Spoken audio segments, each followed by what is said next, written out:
Now, St. Paul's brief letter to Philemon is my favorite chapter of all that St. Paul has written, and I would love to preach on it this morning. Maybe when it comes up again in 3 years or so, we'll get around to that. But Jesus' response to the large crowds is so extreme, so astringent, so off-putting to modern ears, and to be fair to Second Temple Jewish ears as well, that I am compelled to address this gospel this morning.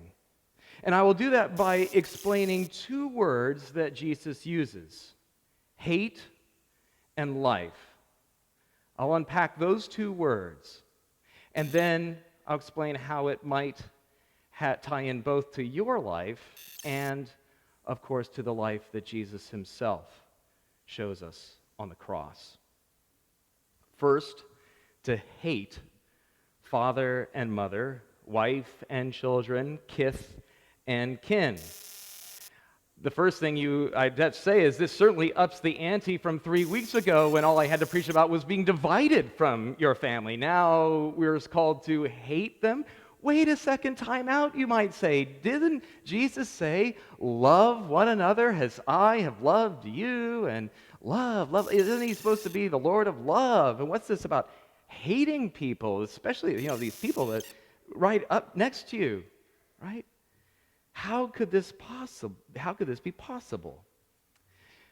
To love and to hate one's father, mother, wife, children, kith and kin, even one's own life. Love and hate, this is a translated Semitism. That is to say, it's a translation in the Greek and then to the English, to our words, love and hate, from a Jewish or Aramaic notion of what those things are. That is to say, for modern Americans in our modern English, love and hate are affective emotional states. That is, it has to do with how you feel about people, right? To love someone means to have a positive emotional affect towards them, that inside of you warm, fuzzy feelings arise when that object is presented to your sight or your imagination. But that's not what it's about in the Aramaic, in the Semitic culture.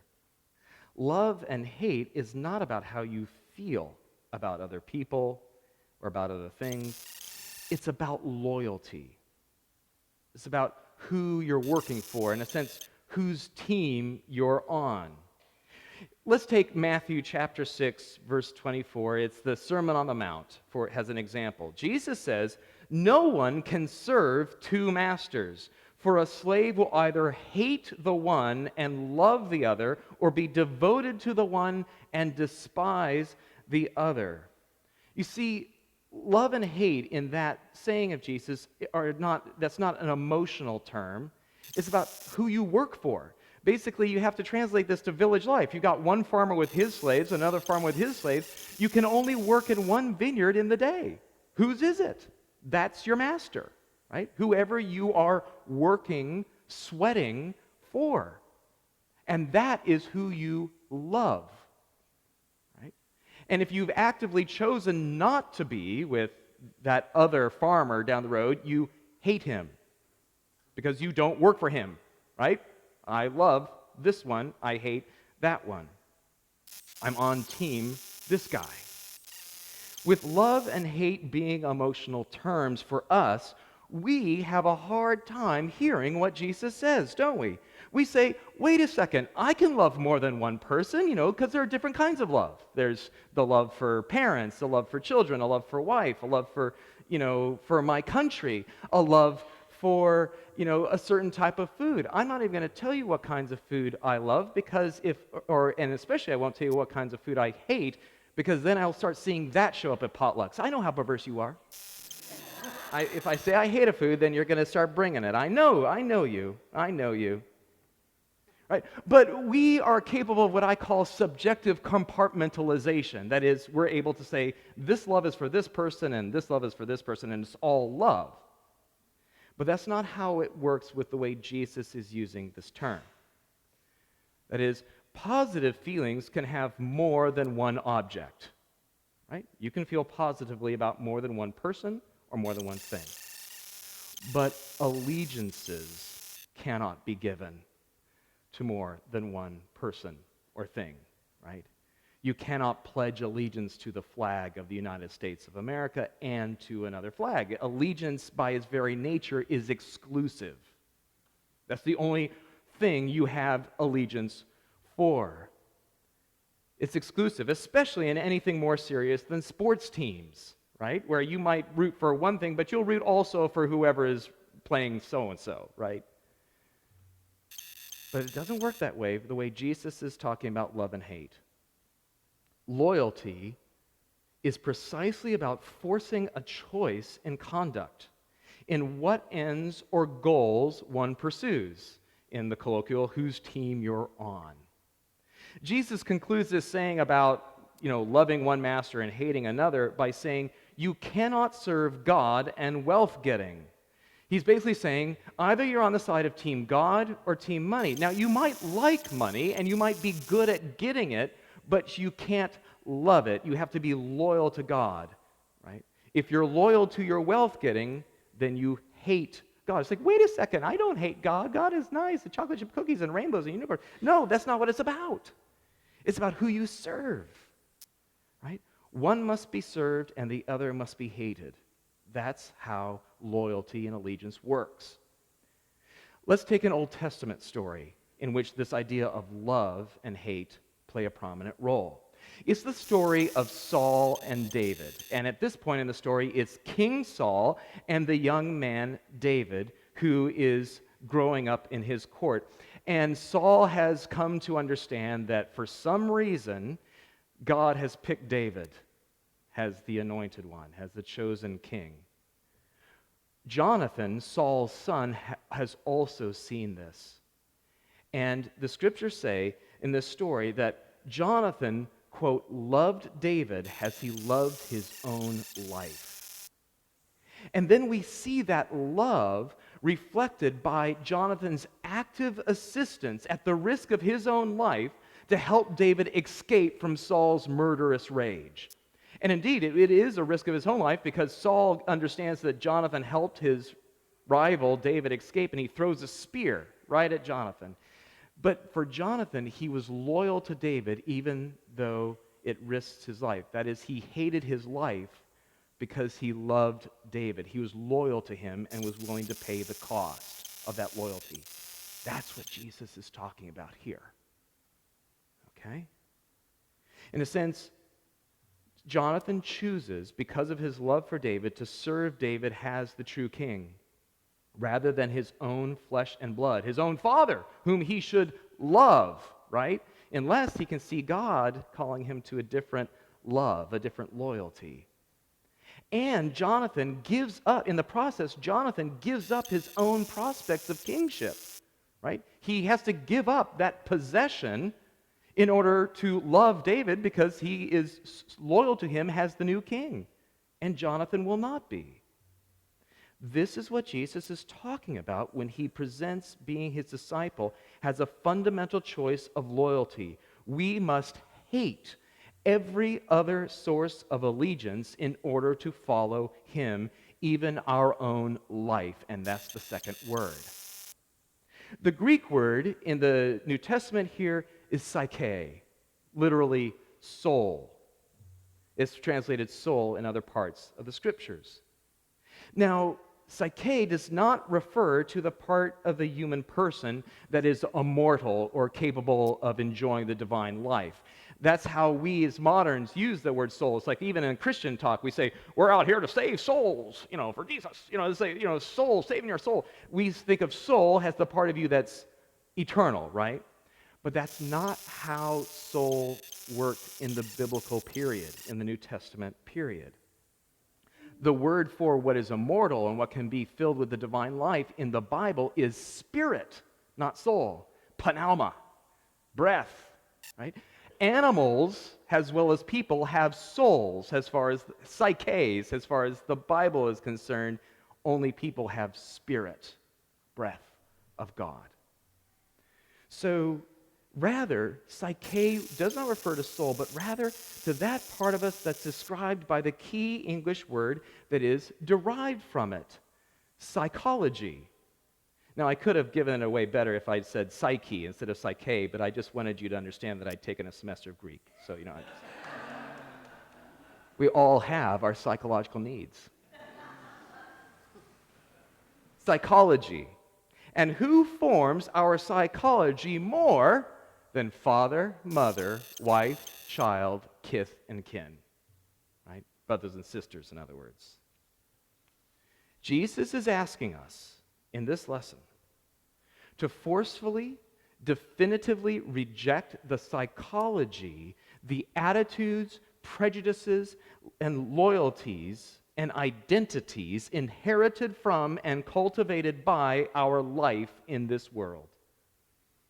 And he uses the family as a symbolic exemplification of all those loyalties. It's a way of saying, I'm asking you to reject a loyalty and identity from even your father and mother. If this, then how much more that?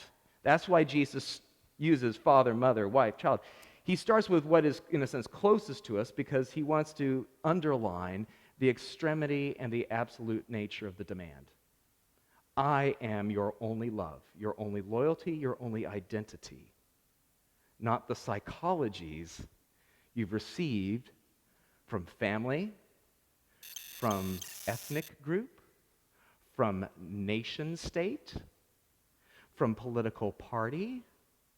None of that can matter because you need to have your only love be me, and you must hate all those other things.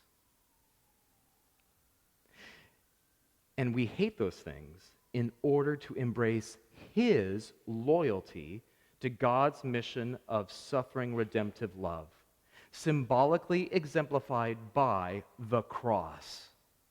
In order to say, if a cross, then how much more anything else like your stuff, right?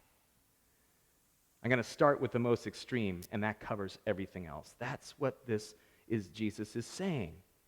Jesus demands that we leave behind our tribal identities and thought patterns in order to adopt through the Holy Spirit a way of thinking about and acting towards others that shows a love of Jesus and allegiance to his kingship, his person, and his people above all else. Not just liking him as a nice guy with wise teachings, which is impossible to do anyway with this Jesus at anything but the farthest possible range. Because as soon as you get to know this Jesus, as soon as you get close to him, you discover that he's not nice at all. He tells you to hate your mom and dad. And he is unwise because giving up your possessions is certainly unwise for the maintenance of our psyches, our life in this world as we would build them. Not very wise, not very nice. And indeed, our psyche, our psychology, is at best the composite of our gifts and strategies for winning friends and influencing people while we get mine for mine. And at worst, our psychologies are the composite of our adaptations for trying to make sure that life doesn't hurt too bad for too long before we die. That's what psychologies do. They help you get ahead and minimize pain. And we learn these things at the knees of our mothers and fathers, and in life with our wives and our children and our kith and our kin. And that psychology, those psychologies, that soul, that life is the all of our possessions, the one thing that is everything that we must give up if we would love Jesus enough to learn how to follow him and be his disciple. Jesus is basically saying, you can't be my disciple and still think like you used to think. You have to think with a new mind, a new psychology that you receive from me. Think about it. If we give up our self-possession in recognition that we are not our own, but that we were bought at a price, then the rest of our possessions must follow. And we see and begin to act as if we hold it all, souls and bodies, in trust from Jesus from the beginning. That is, we recognize that we're simply stewards of our lives, not the owners of them. That's what hating your life means.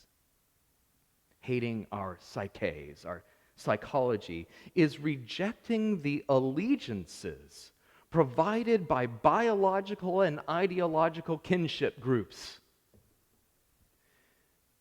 And let me use a little example. In a sense, if you are a Democrat, and if you're not, just substitute Republican for this, because in our divided, polarized culture, this is a word I must ask you to hear. So let's just, because I have to choose one, let's say if you're a Democrat, hating the Democrats doesn't mean you stop being one, although I do know you hate the other party because I see your Facebook accounts. You're horrible. It doesn't mean stop being a Democrat. Rather, it means rejecting party affiliation, and filial is in that word affiliation. Filial love is father-child love. So if you affiliate with a party, it means you become a son or daughter of the party. So party affiliation is rejected as a source of identity, truth, or moral action, and political parties are merely instrumental in achieving a good that's been defined already through an engagement with Jesus and his psychology. His way of thinking about other people, that is, seeing them as beloved children of God. Just saying. Right? So now we begin to get a glimpse of what Jesus might be on about when he asks us to love our enemies. You remember that part. It's in the Sermon on the Mount. It's directly after the whole thing about masters and not being able to serve more than one. And then he says this outrageous thing. He says, you have heard it said, love your neighbor and hate your enemy. Now, so love your neighbor doesn't mean you like them. There wouldn't be all that Torah about negotiating village conflict if people liked each other in the village.